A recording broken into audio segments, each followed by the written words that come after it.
Morning మ్యాగజైన్కి స్వాగతం. ప్రముఖ దినపత్రికల్లో వస్తున్న వార్తలు, అలాగే వాస్తవాలు, వాటి పరిణామాలు ఒకసారి చూసే ప్రయత్నం చేద్దాం. ప్రధానంగా ఈనాడు పత్రికలో ఈరోజు నిన్న చంద్రబాబు నాయుడు గారు మాట్లాడిన కీలక వ్యాఖ్యలు, ప్రజా ఉద్యమంగా నీటి భద్రత అలాగే జల వనరుల సంరక్షణకు సంబంధించి ఒక 100 రోజుల ప్రత్యేక కార్యాచరణ అయితే రూపొందించారు. దీనికి సంబంధించి సాగునీటి సంఘాల సభ్యులతో టెలికాన్ఫరెన్స్లో కీలక వ్యాఖ్యలు చేశారు, మాట్లాడారు. రాష్ట్రంలో చెరువులన్నీ పూర్తిగా నింపేసి భూగర్భ జలమట్టాన్ని కనీసం 1.5 మీటర్ల మేర పెంచడమే లక్ష్యంగా ముందుకెళ్లాలి అంటూ అధికారులు అలాగే ప్రజాప్రతినిధుల్ని చంద్రబాబు నాయుడు గారు ఆదేశించారు. వేసవి కంటే ముందు 6 మీటర్లు, వర్షాకాలం పూర్తయ్యే నాటికి 3 మీటర్లకు భూగర్భ జల మట్టం ఉండేలా చర్యలు చేపట్టాలని కూడా సూచించారు. రాష్ట్ర వ్యాప్తంగా 5,697 గ్రామాల్లో భూగర్భ జలాల ఎద్దడి ఉన్నట్లు కూడా గుర్తించామన్నారు. నీటి భద్రత సాధిస్తే ఇతర రంగాల్లో అభివృద్ధి సులభతరం అవుతుందని స్పష్టం చేశారు. రక్షణ చర్యల్ని పక్కన పడేశారని, పూర్తిగా నిర్లక్ష్యం చేశారు అంటూ మండిపడ్డారు. నీటి భద్రత, సాగునీటి సంఘాల బాధ్యత కార్యక్రమంపై సాగునీటి సంఘాలు అలాగే జల వనరుల శాఖ మంత్రి నిమ్మల రామానాయుడు, ప్రజాప్రతినిధులు, వివిధ శాఖల ఉన్నతాధికారులతో టెలికాన్ఫరెన్స్ నిర్వహించారు. వాస్తవానికి జల వనరుల సంరక్షణ అనేది చాలా కీలకం. రాష్ట్రానికి సాగునీటి కోసమైనా తాగునీటి కోసమైనా జల వనరులు చాలా అవసరం. పైగా ఇప్పుడు వేసవి కాలం కాబట్టి ఖచ్చితంగా ఈ 100 రోజుల ప్రత్యేక కార్యాచరణ ఎలా పూర్తి చేస్తారు ఏంటనేది అయితే ఖచ్చితంగా చూడాలి. అలాగే యుద్ధం జరుగుతున్న నేపథ్యంలో ఇరాన్ యుద్ధానికి సంబంధించి ట్రంప్ ఇచ్చిన వార్నింగ్, వంతెనలు అలాగే విద్యుత్ ప్లాంట్లు లేపేస్తాము, హార్మూజ్ పై గడువు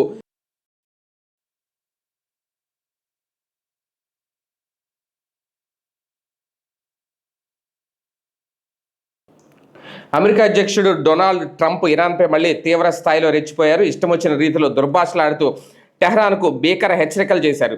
తాను నిర్దేశించిన గడువులోపు హార్మూజ్ జలసంధిని నౌకల రాకపోకలకు వీలుగా తెరవకపోతే ఇరాన్లో వంతెనలు అలాగే విద్యుత్తుత్పత్తి కర్మాగారాలను నామరూపాలు లేకుండా చేస్తామని నరకం చూపిస్తామంటూ హోంకరించారు. మంగళవారం పవర్ ప్లాంట్ డే అలాగే బ్రిడ్జ్ డే అవుతుంది. ఇరాన్లో వాటన్నింటినీ ఒక్క దెబ్బతో కొట్టి పడేస్తాం, ఇక అవి నేలమట్టం అయిపోతాయి. పిచ్చి మూర్ఖులారా, జలసంధిని తెరవండి, లేదంటే నరకాన్ని చూస్తారు, అల్లాయే మీకు దిక్కు అని ట్రూత్ సోషల్లో తీవ్ర స్వరంతో హెచ్చరిక సందేశం రాసుకొచ్చారు. శత్రు భూభాగంలో గల్లంతైన తమ F-15E స్ట్రైక్ ఈగల్ యుద్ధ విమాన పైలట్ను ఆదివారం తెల్లవారుజామున కాపాడామని కూడా ట్రంప్ ప్రకటించారు. ఆయన తీవ్రంగా గాయపడ్డారని, అలాగే అయినా ఎంతో సాహసోపేతంగా వ్యవహరించారని చెప్పారు. పర్వత శ్రేణుల లోపల ఉన్న ఆయన్ని తమ బలగాలు రక్షించాయని, ఆయన ఎంతో గౌరవప్రదమైన కర్నలని కొనియాడారు. అమెరికా బలగాలు ఇరాన్ భూభాగంలో దాదాపు 7 గంటలు గడిపి పైలట్ను బయటకు తీసుకురావడం అసాధారణమని కూడా ప్రశంసించారు. మొత్తానికి ఒక భారీ వార్నింగ్ అయితే ట్రంప్ ఇస్తున్నారు. ఇప్పుడు ఇరాన్కి వంతెనలు, విద్యుత్ ప్లాంట్లు అన్నీ లేపేస్తామనేది, హార్మూజ్ జలసంధి ఏదైతే దానికి ఇచ్చిన గడువు ఏదైతే ఉందో అది పూర్తవుతుంది. ఇమీడియట్గా మీరు ఇంకా వెనక్కి తగ్గాలి, హార్మూజ్ను ఓపెన్ చెయ్యాలి అనేది ఆయన చెబుతున్నమాట. మరి ఇరాన్ వెనక్కి తగ్గుతుందా లేదనేది చూడాలి. ఒక పక్క ఎండలు, మరోవైపు వర్షాలు. రానున్న 2 రోజుల్లో రాష్ట్రంలో భిన్న వాతావరణ పరిస్థితులు నెలకొనబోతున్నాయి. కొన్ని జిల్లాల్లో తీవ్ర ఎండలు, మరికొన్ని చోట్ల పిడుగులతో కూడిన వర్షాలు పడే అవకాశం ఉందని దక్షిణ కోస్తాంధ్ర, పశ్చిమ మధ్య బంగాళాఖాతం మీదుగా ఉపరితల ఆవర్తనం కొనసాగుతుండగా రాయలసీమ పరిసర ప్రాంతాలపై మరో ఉపరితల ఆవర్తనం విస్తరించింది. వీటి ప్రభావంతో సోమవారం అలాగే మంగళవారాల్లో మేఘావృతమైన వాతావరణంతో పిడుగులతో కూడిన వర్షాలు పడొచ్చు అనేది రాష్ట్ర విపత్తుల నిర్వహణ సంస్థ ఒక ప్రకటనలో తెలిపింది. ఒక పక్క ఒక్కబోత, కొన్ని ప్రాంతాల్లో వర్షాలు కురిసే అవకాశం ఉంది అనేది వాతావరణ శాఖ చెబుతుంది. అలాగే షుకూర్ పరిచయం అయ్యాకే జిహాదీ భావాలు తీవ్రం. ఇప్పుడు ఈ లవ్ జిహాదీలు కానీ రకరకాలు పెరిగిపోతున్న నేపథ్యంలో తాజాగా తొలి నుంచి తమలో జిహాదీ భావాలు ఉన్నప్పటికీ సామాజిక మాధ్యమాల్లో విదేశీ హ్యాండ్లర్ ఆల్ హకీం షుకూర్తో పరిచయం ఏర్పడ్డాకే అవి తీవ్ర రూపం దాల్చాయంటూ విజయవాడ ఉగ్రమూలాల కేసులో నిందితులు కౌంటర్ ఇంటెలిజెన్స్ సెల్ విచారణలో వెల్లడించినట్లు సమాచారం. అతని ఆదేశాలతోనే నిషేధిత ఉగ్రవాద సంస్థ ఐసిస్ కార్యకలాపాలను భారత్లో వ్యాప్తి చేయడానికి, జిహాద్ కోసం ఆత్మాహుతి దాడులకు పాల్పడేలా యువతను ప్రేరేపించడానికి పూనుకున్నామని చెప్పినట్లు తెలుస్తోంది. అందులో భాగంగానే బెనెక్స్ కామ్ పేరుతో ఇన్స్టాగ్రామ్, టెలిగ్రామ్ పలు గ్రూపుల్లో ఏర్పాటు చేసి తీవ్రవాద భావజాలం కలిగిన వారు జిహాద్ కోసం ప్రాణత్యాగం చేయడానికి సిద్ధంగా ఉన్నవారిని అందులో సభ్యులుగా చేర్చి వారితో నిరంతరం సంప్రదింపులు జరిపే వాళ్ళమని వివరించినట్లు సమాచారం. విజయవాడ వాసులు మొహమ్మద్ రహంతుల్లా షరీఫ్, అలాగే మొహమ్మద్ డానిష్, మీర్జా సోహెల్ బేగ్, హైదరాబాద్కు చెందిన సైదా బేగం, వీళ్ళందరినీ ఇప్పుడు ఆ కస్టడీ కూడా ఆదివారంతో ముగిసింది. అంటే వీళ్ళు ఆ షుకూర్ అనేవాళ్ళు ఎవరైతే ఉన్నాడో అతను పరిచయం అయిన తర్వాత ఇదంతా ఈ జిహాదీ భావాలు ఇదంతా వీళ్ళ ఒక గ్రూప్ పెట్టి ఈ టెలిగ్రామ్, ఇన్స్టాగ్రామ్ వీటిల్లో ఈ భావాలు ఉన్న వాళ్ళందరినీ ప్రోత్సహించి ఒక ఉగ్రవాదులుగా తయారు చేసి ఒక పెద్దదే మొత్తానికి ఇది ఇక్కడే ఉండడు. అంటే పాకిస్తాన్ నుంచి కూడా ఆయుధాలు తెప్పించారట. పాకిస్తాన్ నుంచి ఆయుధాలు తెప్పించి పేలుడు పదార్థాలు తెప్పిస్తామని కూడా మాట ఇచ్చారట. అతని ఆదేశాలతోనే ఐసిస్ కార్యకలాపాలు మొత్తం వ్యాప్తి చెందడానికి కూడా వీళ్ళు ప్రయత్నించారట. మొత్తానికి ఇటువంటి వాటిని కోకటి వేళ్లతో తొలగించాలి, లేదంటే దేశానికి చాలా ప్రమాదం. అలాగే ఏఐ ఆర్టిఫిషియల్ ఇంటెలిజెన్స్తో విలువ పెంచుకోవాలి, సృజనాత్మకత విచక్షణ మనుషులకే సొంతం, సమస్యలను అర్థం చేసుకుంటే గ్లోబల్ బ్రాండ్ నిర్మించడం సులభం. గ్లోబల్ డిజిటల్ స్ట్రాటజిస్ట్ టోనీ మరోని ఈ కీలక వ్యాఖ్యలు చేశారు. ఏదైతే ఉందో కృత్రిమ మేధ దీన్ని వినియోగించుకొని విలువ పెంచుకోవాలని, మనుషులకే సొంతమైన సృజనాత్మకత విచక్షణ వంటి నైపుణ్యాలపై పెట్టుబడి పెట్టాలని ప్రముఖ గ్లోబల్ డిజిటల్ స్ట్రాటజిస్ట్ టోనీ మరోని సూచించారు. యంత్రాలు సమాచారాన్ని వేగంగా ప్రాసెస్ చేయగలవు తప్ప సందర్భాన్ని అంతరార్థాలను గ్రహించలేవని అన్నారు. డిజిటల్ అనే పదాన్ని పట్టించుకోకుండా భవిష్యత్తులో ఎలా పోటీ పడాలి అని ఆలోచిస్తేనే మనుగడ సాధించవచ్చు అన్నారు. ఏఐ డిజిటల్ మార్పు ఫ్యూచర్ స్ట్రాటజీ రంగాల్లో 17 ఏళ్ల అనుభవం ఉన్న టోనీ మరోని పలు గ్లోబల్ బ్రాండ్లకు వ్యూహాత్మక మార్గ నిర్దేశకుడిగా వ్యవహరిస్తున్నారు. యాక్సెస్ సిఎక్స్ సంస్థకు సహ వ్యవస్థాపకుడైన ఆయన ది డిజిటల్ ఎక్స్ప్లోరర్ ప్రిన్సిపల్గా ఉన్నారు. లింక్డ్ఇన్ టాప్ వాయిస్గా world business angels investment forum Ireland సెనేటర్గా ఉన్న మరోని ఫిన్టెక్ ఏఐ ఎథిక్స్ విభాగాల్లో టాప్ థాట్ లీడర్గా కొనసాగుతున్నారు. హైదరాబాద్ వచ్చిన సందర్భంగా ఆయన మీడియాతో ఈ వ్యాఖ్యలు అయితే చేశారు. మొత్తానికి ఏఐ అనేది చాలా కీలకం. ఇక next, Tirupati inter model bus terminal నిర్మాణానికి ఈపీసీ విధానం, ఇది చాలా కీలకం. ఎన్హెచ్ఎల్ఎంఎల్ ప్రతిపాదన 10.45 లక్షల చదరపు అడుగుల నిర్మిత ప్రాంతం, 10 అంతస్తులు, మరో 2 అంతస్తుల్లో సెల్లారు. తిరుపతిలో ప్రస్తుతం ఉన్న ప్రధాన బస్టాండ్ స్థానంలో ఇంటర్ మోడల్ బస్ టెర్మినల్ నిర్మిస్తున్నారట. దీనికి ఇంజనీరింగ్ ప్రొక్యూర్మెంట్ కన్స్ట్రక్షన్ విధానం అంటే ఈపీసీ విధానం అంటారు దీన్ని.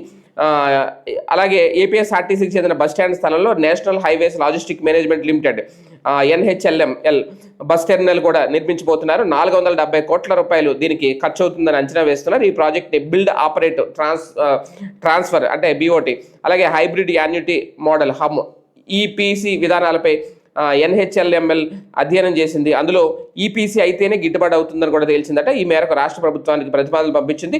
తిరుపతి బస్ స్టాండ్ నుంచి అటు రైల్వే స్టేషన్కు, ఇటు తిరుమలతో పాటు ఇతర పుణ్యక్షేత్రాలకు రాకపోకలు సాగించే వారికి రవాణా సదుపాయం, ఇతర మౌలిక వసతులు కల్పించే ప్రాజెక్ట్ కావడంతో దీనికి ఇంటర్ మోడల్ బస్ టెర్మినల్ అని కూడా పేరు పెట్టారు. మొత్తానికి తిరుపతిలో ఇటువంటి అవసరం, ఎందుకంటే ఆధ్యాత్మిక అతిపెద్ద పుణ్యక్షేత్రం తిరుపతి. ఎక్కడెక్కడి నుంచో భక్తులు వస్తారు, రాష్ట్రం నలుమూలనే కాదు దేశాల నుంచి విదేశాల నుంచి కూడా వస్తారు. కాబట్టి రైల్వే స్టేషను అలాగే బస్ స్టాండ్ ఒక రకంగా ఇంకా వాటిని ఎక్స్టెండ్ చేయాలి, అసలు అక్కడ పెట్టాలి.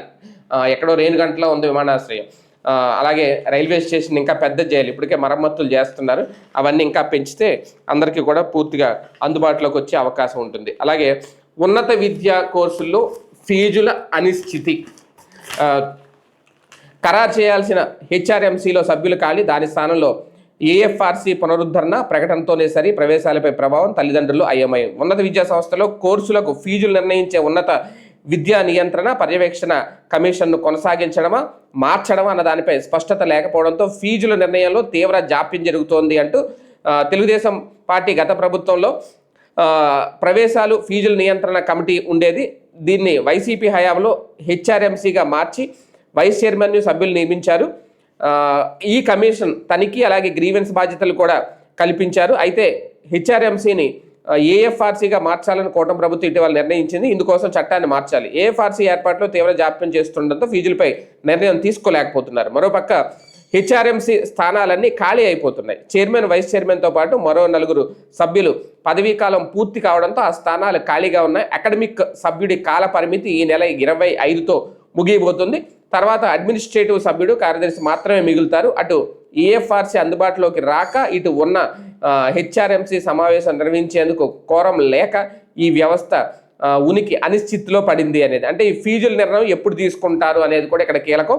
వాస్తవానికి 3 ఏళ్లకోసారి వృత్తి విద్య అలాగే సాధారణ డిగ్రీ కోర్సులకు ఫీజులు నిర్ణయించాల్సి ఉంటుంది. గత 3 ఏళ్లకు నిర్ణయించిన ఫీజుల గడువు 2025-26తో ముగిసింది. 2026-27 ప్రవేశాలకు ముందే ఇంజనీరింగ్, వైద్య విద్య, ఫార్మసీ, నర్సింగ్, MBA, అలాగే MCA, MTech, డిగ్రీ ఇలా అన్ని ఉన్నత విద్యా సంస్థలకు ఫీజులు నిర్ణయించాలి. ఈ ప్రక్రియకు 2-3 నెలల సమయం అయితే పడుతుంది. గత ఏడాది కోర్టు కేసులతో 6 నెలలు అయితే పట్టింది అనేది. మరి ఇప్పుడు ఏమన్నా దీని మీద ఒక నిర్ణయం తీసుకుంటారా, లేదంటే ఈ అనిశ్చితి ఇంకా ఇలాగే కొనసాగుతుందా? అలాగే 4 గంటలు 17 ప్రశ్నలు రఘురామకృష్ణరాజు గారి కేసు వ్యవహారం ఏదైతే ఉందో దానికి సంబంధించి శాసనసభ ఉపసభాపతి నర్సాపురం మాజీ ఎంపీ రఘురామకృష్ణరాజును గత ప్రభుత్వంలో CID కస్టడీలో చిత్రహింసలకు గురి చేసిన కేసులో నిందితులపై విజయనగరంలో విచారణ కొనసాగుతుంది. అప్పటి CID DIG Bihar cadre IPS Sunil Nayak ఆదివారం వచ్చారు. విశ్వసనీయ సమాచారం ప్రకారం మహిళా పోలీస్ స్టేషన్లో 4 గంటల పాటు సునీల్ నాయక్ని విజయనగరం SP దామోదర్ విచారించి 17 ప్రశ్నలు సంధించారు. రఘురామను అప్పటి CID SP విజయపాల్ విచారిస్తుండగా అక్కడికి మీరెందుకు వెళ్లారు అంటూ ప్రశ్నించారు. దీనిపై నాయక్ మౌనం దాల్చినట్లు తెలుస్తోంది. ఒక ఎంపీని అరెస్ట్ చేసే ప్రక్రియను ఎందుకు వీడియో తీయలేదు, నిబంధనలు ఎందుకు పాటించలేదు అని ప్రశ్నించారు. గుండె శస్త్రచికిత్స చేసుకున్న వ్యక్తిని వైద్యుడి పర్యవేక్షణ లేకుండా హైదరాబాద్ నుంచి గుంటూరు తరలించడంతో పాటు ఆ రోజు పరిణామాలపై పలు ప్రశ్నలు సంధించారట. సునీల్ నాయక్ దేనికి సూటిగా బదిలివ్వలేదని సమాచారం. రఘురామ రచ్చబండలో చేసిన వ్యాఖ్యలు, వాటి వీడియో క్లిప్పులింగలపై ఫోరెన్సిక్ పరీక్షలు చేయించకుండానే అవి ప్రభుత్వానికి వ్యతిరేకంగా ఉన్నాయని ఎలా నిర్ధారణకు వచ్చారు? డిప్యుటేషన్పై ఏపీకి వచ్చిన మీరు ఇలాంటి పనులతో కొందరి మెప్పు పొంది ఇక్కడే ఉండిపోవాలని ఆశించారా అని అడగ్గా అలాంటిదేమీ లేదని చెప్పినట్లు తెలుస్తోంది. రౌడీ షీటర్ బోరుగడ్డ అనిల్ కుమార్ మాటలను ఎలా విశ్వాసంలోకి తీసుకుని ఈ కేసులో సాక్ష్యంగా పరిగణించారని అడగ్గా ఆయన రాతపూర్వకంగా అందించినప్పుడు పరిగణలోకి తీసుకోవాల్సి వచ్చిందని బదిలిచ్చినట్లు తెలుస్తోంది. ప్రస్తుతం తన ఆరోగ్యం బాగాలేదని సునీల్ నాయక్ను చెప్పినట్లు సమాచారం.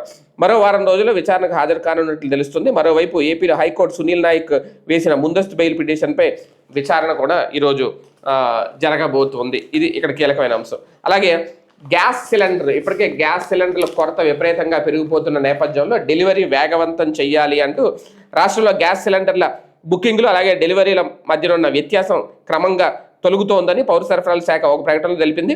శని ఆదివారాల్లో బుకింగ్ల కంటే డెలివరీలు అధికంగా జరిగాయని పేర్కొంది.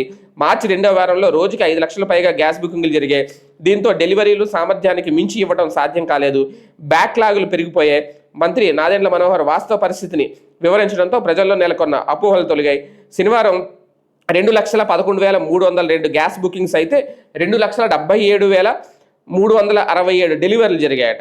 ఆదివారం 2,25,824 గ్యాస్ బుకింగ్లు జరిగితే 2,92,247 డెలివరీలు జరిగాయి. బ్యాక్లాగ్ డెలివరీలు పూర్తి చేసే ప్రక్రియ వేగంగా జరుగుతోంది. అంటే వీళ్ళు చెప్తున్న లెక్కలు బట్టి చూస్తే అంతగా గ్యాస్ అంత కీలకంగా అయితే ఇబ్బంది అయితే ఏమీ లేదు అని చెప్పే ప్రయత్నం అయితే గట్టిగానే చేస్తున్నారు. మరి నిజంగా సామాన్య మానవులు గ్యాస్ కోసం ఇబ్బంది పడుతున్నారా లేదా అనేది ఇంకా ఆలోచించుకోవాలి. అలాగే అస్సాంలో 3G ఇప్పుడు ఎలక్షన్లు జరుగుతున్న నేపథ్యంలో 5 రాష్ట్రాల్లో అస్సాంకు సంబంధించి అస్సాంలో 2 సార్లు వరుసగా నెగ్గిన భారతీయ జనతా పార్టీని అడ్డుకునేందుకు కాంగ్రెస్ పార్టీ ప్రాంతీయ రాజకీయాలను నమ్ముకుంది. అక్కడ 3 గొగోయిలను ఏకం చేసే ఎన్నికల బరిలోకి దించింది. దీంతో నెల 9 జరగనున్న పోలింగ్లో భారతీయ జనతా పార్టీకి ఈ 3Gలకు మధ్య పోటీ గట్టిగానే ఉండబోతోంది. భారతీయ జనతా పార్టీకి ముఖ్యమంత్రి హిమంత్ బిశ్వశర్మ నాయకత్వం వహిస్తున్నారు. కాంగ్రెస్ పార్టీ ప్రాంతీయ అలాగే లెఫ్ట్ పార్టీలను ఏకతాటిపైకి తెచ్చే గొగోయిలను మొత్తానికి రంగంలోకి దింపింది. అంటే ఇక్కడ భారతీయ జనతా పార్టీ ఓట్లు చేలకుండా కాంగ్రెస్, రోజ్దళ్ అలాగే అస్సాం జాతీయ పరిషత్, CPM, CPI, ML లిబరేషన్ అలాగే ఆల్ పార్టీ హిల్ లీడర్స్ కాన్ఫరెన్స్తో పొత్తు పెట్టుకున్నాయి. ఓట్లు చేలకుండా ఉండడానికి పలు నియోజకవర్గంలో రాయ్జోర్దళ్ తన అభ్యర్థులను ఉపసంహరించుకుంది. ఆ పార్టీ 16 చోట్లే పోటీ చేస్తుంది. అలాగే అస్సామీ జాతీయవాదం డిమాండ్తో ఏర్పడిన అస్సాం జాతీయ పరిషత్ ఆందోళనను సెంటిమెంట్గా మార్చుకుంది. అప్పటిదాకా ఎన్నికల్లో ఆ పార్టీకి పెద్దగా విజయాలు దక్కలేదు. ఎగువ అస్సాంలో ఆ పార్టీ ప్రభావం అధికంగా ఉంటుంది. ఈ ఎన్నికల్లో పార్టీ 10 స్థానాల్లో అయితే పోటీకి దిగింది. మొత్తం మీద మరొకసారి అస్సాంలో సీటు దక్కించుకుంటుందా, ప్రభుత్వాన్ని ఏర్పాటు చేస్తుందా భారతీయ జనతా పార్టీ అనేది చూడాలి. మొత్తానికి విశ్వ ప్రయత్నాలు అయితే చేస్తుంది BJP అనేది చాలా స్పష్టంగా అర్థమవుతుంది. ఇక న్యాయ వివాదాలకు సయోధ్యతో పరిష్కారం, మధ్యవర్తిత్వ చట్టం న్యాయ వ్యవస్థపై భారం తగ్గించింది అనేది న్యాయమూర్తి జస్టిస్ సుప్రీంకోర్టు న్యాయమూర్తి జస్టిస్ N. కోటేశ్వర్ సింగ్ అభిప్రాయపడ్డారు. వ్యాపార లావాదేవీల్లో తలెత్తే వివాదాలు కోర్టు తీర్పులతోనే ముగిసిపోకూడదని, ఇరుపక్షాల మధ్య అనుబంధాన్ని పెంచేలా సయోధ్యతో పరిష్కరించుకోవాలి అంటూ సుప్రీంకోర్టు న్యాయమూర్తి జస్టిస్ ఎన్ కోటేశ్వర్ సింగ్ పేర్కొన్నారు. ఆదివారం విశాఖలోని ఓ హోటల్లో Asian centre for international arbitration and mediation AP MSME సంయుక్తంగా అంతర్జాతీయ సదస్సు నిర్వహించాయి. ముఖ్య అతిథిగా హాజరైన జస్టిస్ కోటేశ్వర్ సింగ్ ఈ వ్యాఖ్యలు చేశారు. మధ్యవర్తిత్వం భారతీయ సంస్కృతిలోనే ఉంది. మహాభారతంలో కౌరవులు పాండవుల మధ్య యుద్ధాన్ని వివరించేందుకు శ్రీకృష్ణుడు చేసిన రాయబారం ప్రపంచంలోనే తొలి గొప్ప మీడియేషన్. కోర్టులో కేసు గెలిస్తే ప్రత్యర్థి విఫలమవుతారు. అదే మధ్యవర్తిత్వంతో వివాదాన్ని పరిష్కరించుకుంటే వ్యాపార సంబంధాలు పదిలమవుతాయి అంటూ ఆయన కొన్ని మార్గాలు అయితే సూచించారట. అలాగే ఇక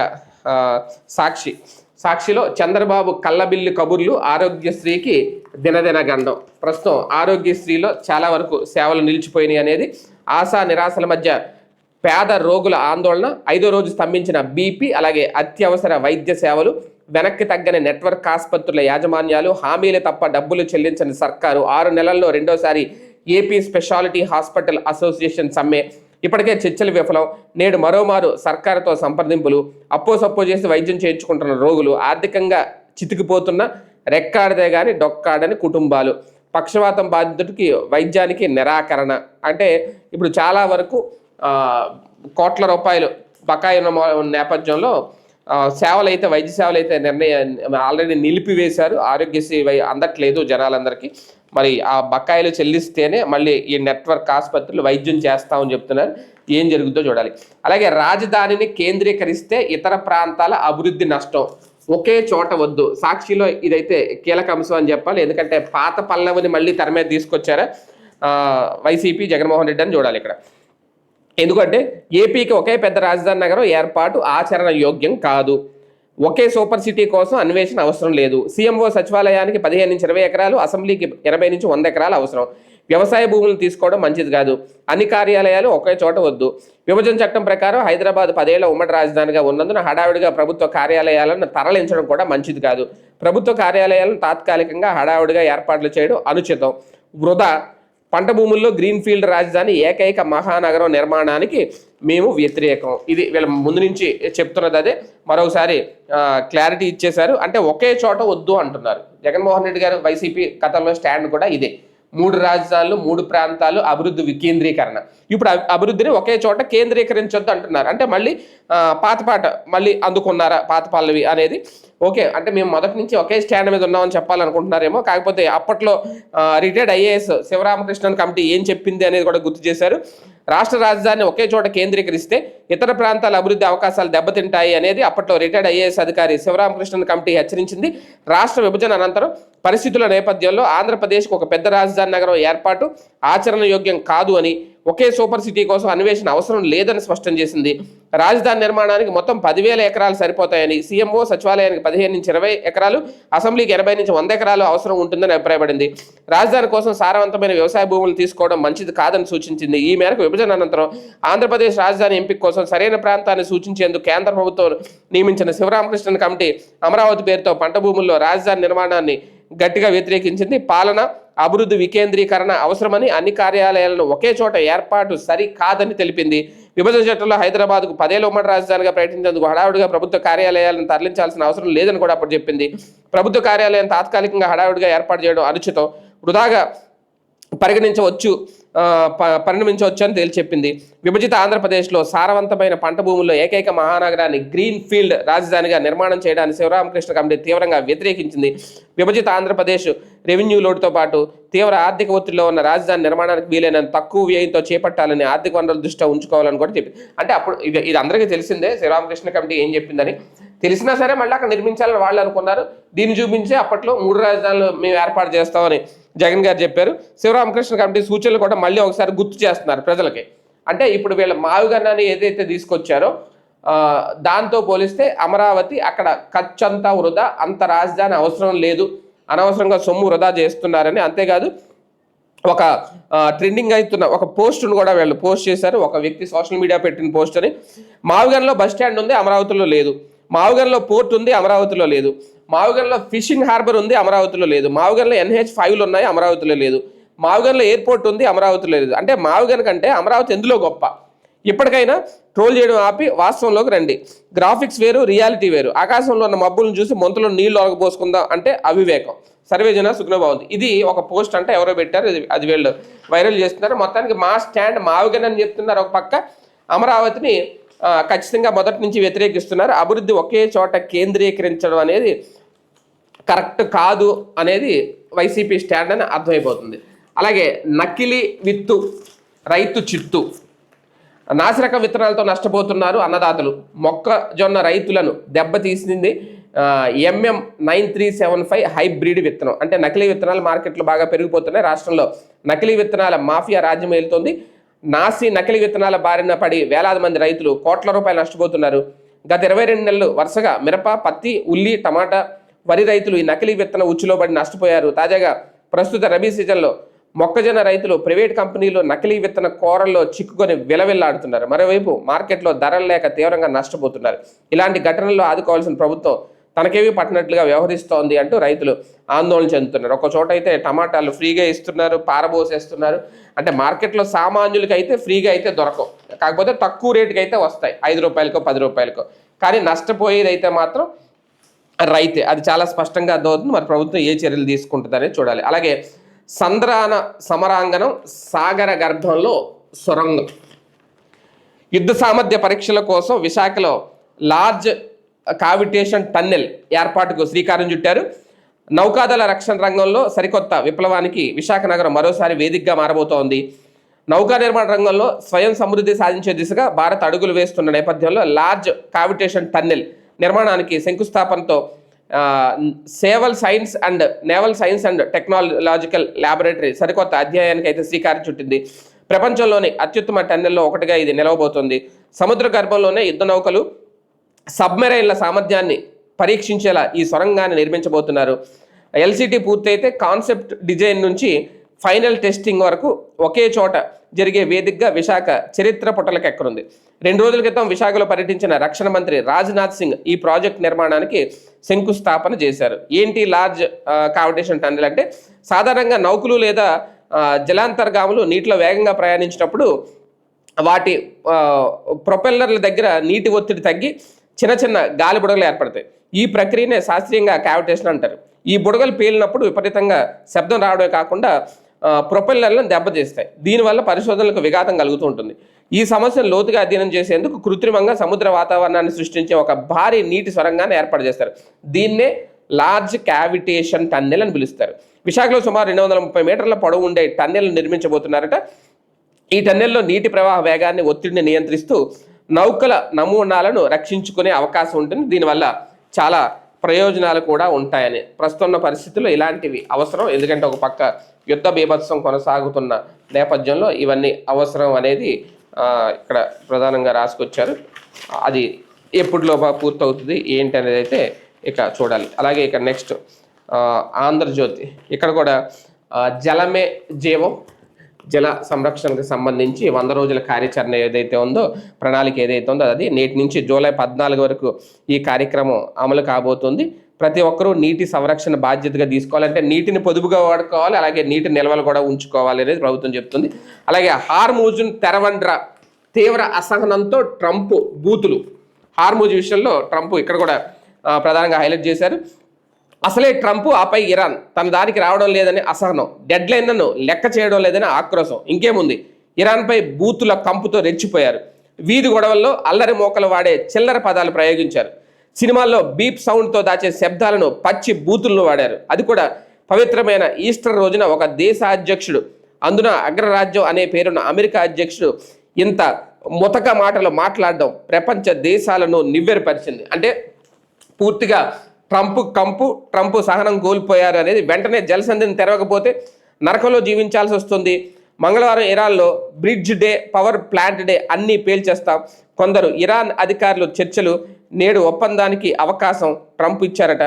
మంటల్లో గల్ఫ్ దేశాలు, ఇరాన్ దాడులతో కువైట్ కకావికలం, బహ్రెయిన్, సౌదీ, UAEలోని చమురు ఇంధన వ్యవస్థలపై దాడులు, ట్రంప్ హెచ్చరికలు, మతి తప్పిన మూర్ఖపు వ్యాఖ్యలు అంటూ పైలట్ అలాగే రెస్క్యూకి వచ్చిన 2 C-130 విమానాలు, 2 బ్లాక్ హ్యాక్ హెలికాప్టర్లను కూల్చేసాం. మరో 2 MQ అలాగే 9 డ్రోన్లు ధ్వంసం చేసాం. రెస్క్యూ ఆపరేషన్ ఫెయిల్ అయింది. అలాగే ఇజ్రాయెల్పై విరుచుకుపడిన ఇరాన్ డ్రోన్ ఫ్యాక్టరీలు కూడా ధ్వంసం చేస్తారు అనేది. అలాగే హ్యాక్ చేశారా అమ్మేశారా, ఇంటర్ పుస్తకాల లీకేజీపై అనుమానాలు, తమ ఈమెయిల్ హ్యాక్ చేసి కంటెంట్ను దొంగిలించారంటున్న విజిఎస్ పబ్లిషర్స్, హ్యాక్ చేస్తే ఎందుకు గుర్తించలేకపోయారనే ప్రశ్నలు, కాపీలు వాట్సాప్లో ప్రత్యక్షమైన తర్వాత కంపెనీ స్పందన, కంటెంట్ను అమ్మేశారని విద్యార్థి సంఘాల ఆరోపణ, చర్యలు తీసుకోవడంలో అధికారులు తాత్సారం, ఇంటర్మీడియట్ పాఠ్య పుస్తకాల లీకేజీ అంశంలో అనేక అనుమానాలు తలెత్తున్నాయి, తమ ఈమెయిల్ని హ్యాక్ చేసి కంటెంట్ దొంగిలించారు అంటూ విజిఎస్ పబ్లిషర్స్ వాదిస్తుండగా కుట్రపూరితంగానే కంటెంట్ బయటకు విక్రయించారు ఆరోపణలు కూడా ఎక్కువ వినిపిస్తున్నాయి. అయితే లీకేజీ వ్యవహారం ఎలా జరిగినా దానికి బాధ్యత వహించాల్సిన విజిఎస్ సంస్థపై చర్యలు తీసుకోవడంలో అధికారులు తాత్సారం చేయడంపైనే అనుమానాలు అయితే వ్యక్తం అవుతున్నాయి. మరి ఆ కంపెనీని ఎవరు కాపాడుతున్నారు అనే అనుమానాలు అయితే బలంగా వినిపిస్తున్నాయట. నిజంగా మరి ఎవరు లీక్ చేశారు ఆ విజిఎస్ అనేది ఎప్పటి నుంచి అందరికీ తెలిసింది కదా, ఏం జరిగింది అనేది ఇంకా తెలియాలి. జలసిరి కావాలి ఇక్కడ గతంలో టీడీపీ హయాంలో ప్రారంభమైందంట ఈ పథకం. జలకళగా పేరు మార్చిన గత వైసీపీ సర్కారు మొత్తం ఉచితం అని చెప్పి చేతులు ఎత్తేశారు. కూటమి ఎన్నికల మేనిఫెస్టోలో జలసిరికి హామీ, పథకం ప్రారంభం కోసం రైతుల ఎదురుచూపులు, పేద రైతుల పొలాల్లో జలసిరిని కురిపించే ఎన్టీఆర్ జలసిరి పథకం అమలు కోసం రైతులు ఎదురు చూస్తున్నారు. సాగు విస్తీర్ణం పెంచి మంచి దిగుబడులు సాధించేందుకు గాను 2014-19 మధ్యకాలంలో టీడీపీ హయాంలో ఈ పథకాన్ని తీసుకొచ్చారు. ఎస్సీ ఎస్టీ రైతులు 6,000, ఇతర పేద రైతులకు 25,000 ఖర్చు చేస్తే సుమారు 2.42 లక్షల విలువైన bore, motor, solar pump set అందించారు. అప్పట్లో భారీ సంఖ్యలో రైతులు ఈ పథకం కింద లబ్ధి పొందారు. నీటి వనరులు లేని చోట దీంతో రైతులకు ఎంతో మేలు జరుగుతుంది. 2019లో వైసీపీ సర్కారు వచ్చిన తర్వాత వైఎస్ఆర్ జలకళగా పేరు మార్చింది. రైతు భరోసా కింద జలకళ పేరుతో బోరు బావుల పథకం విధి విధానాలు తెచ్చారు. 2019-20లో బడ్జెట్లో 200 కోట్లు, అలాగే 2020-21లో 100 కోట్లు, అలాగే 2021-22లో 200 కోట్లు చొప్పున కేటాయించారు. అయితే ఈ సంవత్సరం కూడా 50 కోట్లకు మించి ఖర్చు చేయలేదు. మొత్తం ఉచితంగానే అందిస్తామని చివరకు చేతులు ఎత్తేసింది. ఓకే, ఇప్పటికైనా ఎవరెవరి పేర్లు మార్చుకున్నా ఫైనల్గా రైతులకు అందాల్సిన ఆ జలసిరి అయితే అందాలి. ఇప్పుడు మరి ఈ పథకం ఎప్పుడు అమలు చేస్తారో ఏంటి అనేది ఆంధ్రజ్యోతి హైలైట్ చేసింది. త్వరలో ఏమన్నా అమలు చేస్తారేమో, రైతులకి వీలుగా ఉంటుందేమో ఆ పథకం అనేది కూడా ఇంకా ఇక్కడ చూడాలి. అలాగే ఇక్కడ కూడా రాసుకొచ్చారు అస్సాంకు సంబంధించి, ఆంధ్రజ్యోతి కూడా హైలైట్ చేసింది. కాంగ్రెస్ 3G వ్యూహం అనేది ఎలాగైనా అస్సాంలో ఈసారి భారతీయ జనతా పార్టీని గద్దె దించాలి అనేది. అలాగే అన్నీ మామిడి పండ్లు కావు, ఇది ఇప్పుడు మామిడి పండ్లు సీజన్ కాబట్టి వైద్యులు కొన్ని సూచనలు అయితే చేస్తున్నారు. రంగు చూసి కొంటే విషం కొన్నట్లే, ఎందుకంటే మామిడి పండ్ల విషయంలో చాలా జాగ్రత్తగా ఉండాలి. ఎందుకంటే సీజన్ ఫ్రూట్స్ ఎక్కువగా తింటుంటారు కాబట్టి జాగ్రత్తగా కొనుగోలు చేయాలి అంటూ డాక్టర్లు హెచ్చరిస్తున్నారు. రంగు చూసి కొంటే విషం కొన్నట్లే, మార్కెట్లో విరివిగా రసాయనాలతో మాగబెట్టిన మామిడి పండ్లు, ఇష్టారాజ్యంగా ఇథలిన్ అలాగే నిషేధిత కాల్షియం కార్బైడ్ వినియోగిస్తున్నారు. వాటి వల్ల శ్వాసకోశ గ్యాస్ట్రిక్ సమస్యలు పెరిగిపోతాయి. వేసవకాలం వచ్చింది, మామిడి పండ్ల సీజన్ మొదలైంది. ట్రాఫిక్లో బిజీగా వాహనం నడుపుకుంటూ వెళ్తూ రహదారి పక్కన నిగనిగలాడుతూ కనిపించిన మామిడి పండ్లను చూసి సడన్ బ్రేక్ వేశారా, ఏమున్నాయిరా పండ్లు తినేయాల్సిందే అనుకుంటూ కొనేస్తున్నారా? అయితే మామిడి పండ్లను అలా కొనుగోలు చేసే ముందు కాస్త ఆగండి. ఎందుకు అంటే మనం కొనుగోలు చేసే పండ్లు సహజంగా పండినవా లేక రసాయనాలు వాడి వాటిని కంటికి ఇంపుగా తయారు చేశారా అని తెలుసుకోవడం మంచిది అంటున్నారు వైద్యులు. రసాయనాలు వాడి మాగబెట్టిన పండ్ల వల్ల కడుపులో విషం చేరుతుంది. అలాంటి పండ్లు తింటే దీర్ఘకాలంలో చర్మ అలాగే శ్వాసకోశ గ్యాస్ట్రిక్ సమస్యలు వచ్చే ముప్పు ఉందని హెచ్చరిస్తున్నారు. కొందరు వ్యాపారులు ఇథలిన్ నిషేధిత కాల్షియం కార్బైడ్తో పాటు మరికొన్ని ప్రమాదకర రసాయనాలను మోతాదుకు మించి వినియోగించి మామిడి పండ్లను మాగబెడుతున్నారు. ఇథలిన్ ప్యాకెట్లను మామిడికాయల మధ్య ఉంచి వేగంగా రంగు మార్చేలా చేస్తున్నారు. సాధారణంగా మామిడికాయ 10 నుంచి 12 రోజుల్లో పండుగ మారుతుంది. అయితే ఇథలిన్ కాల్షియం కార్బైడ్ వల్ల పచ్చికాయలు కూడా కేవలం 2-3 రోజుల్లోనే పసుపు పచ్చ రంగులోకి మారిపోతాయి, కంటికి ఇంపుగా కనిపిస్తాయి. కొందరు వ్యాపారులు మోతాదుకు మించి ఆయా రసాయనాలను మామిడి పండ్లపై స్ప్రే చేయడం, పండ్ల మధ్య ఉంచడం చేస్తున్నారు. దీంతో ఆ పండ్లు విషంతో నిండుతున్నాయి. 10 కిలోల మామిడికాయలుండే ఒక ట్రేలో కేవలం 2 ఇథలిన్ ప్యాకెట్లు మాత్రమే ఉంచాలి, అది కూడా పండ్లకు తగలకుండా పెట్టాలి. కానీ కొందరు వ్యాపారులు ఒక్కో ట్రేలో 7 నుంచి 8 ప్యాకెట్లు నేరుగా ఉంచుతున్నారు. ఆ ప్యాకెట్ల నుంచి వెలువడే హానికర గ్యాస్ వల్ల మామిడికాయ కేవలం 2 రోజుల్లోనే మగ్గుతుంది. ఇక మామిడి పండ్లలో కాల్షియం కార్బైడ్ వినియోగంపై కొంతకాలంగా చర్చ జరుగుతుంది. దీంతో కొందరు వ్యాపారులు ఇథలిన్ రీపరర్ అంటే ఇవి కాగితాలుగా ఉంటుంది, ర్యాపర్స్ అంటారు కదా, అవన్నమాట. వాటిని ఎక్కువగా ఉపయోగిస్తున్నారు. ఈ కాగితాన్ని డబ్బాలో అలాగే అగ్గిపెట్టెలో ఉంచి పండ్ల మధ్య పెడుతున్నారు. దీంతో 24 గంటల్లో పండ్లు పక్వానికైతే వస్తున్నాయి. ఒక రకంగా ఇది పెద్ద క్రైమ్ అని చెప్పాలి. ఎందుకంటే చిన్నపిల్లల నుంచి అందరూ తింటారు మామిడి పండ్లు. వాటిని ఇలాగ ఇథలిన్ తోటి ఇలాగ విష రసాయనాలతోటి పెట్టేస్తూ ఉంటే అసలు ముందు అలాంటి వాళ్ళ మీద కేసులు పెట్టి అరెస్ట్ చేయాలి. అప్పుడు కానీ నెక్స్ట్ సీజన్లో ఇలా చేయరు. ఇప్పటికే చాలామంది సోషల్ మీడియా వచ్చిన తర్వాత తోటల దగ్గర తీసుకెళ్ళి నేరుగా అమ్మేవాళ్ళు కూడా కొంతమంది మొదలు పెట్టారు. నేరుగా చెట్లు ఉన్న కాయలే కోసుకెళ్ళి మీరే మొక్క పెట్టుకోండి అనేది. అవి కూడా అందుబాటులోకి వచ్చినాయి. కానీ మార్కెట్లో అందరూ అలా చేయలేరు కదా. ఇంకా రోడ్డు పక్కన ఉన్నవి ఎక్కువగా కొనుక్కుంటుంటారు. విషం తిన్నట్టు అనేది వైద్యులు చెప్తున్నారు. ఏదేమైనా మామిడి పండ్లు తినేవాళ్ళు కాస్తంత జాగ్రత్తగా ఉండండి. ఇది ఇవాళ మార్నింగ్ మ్యాగజైన్ ప్రధాన వార్తల్లోని ప్రధాన వార్తాపత్రికలోని వార్తలు, అలాగే వాటి వెనక కథనాలు.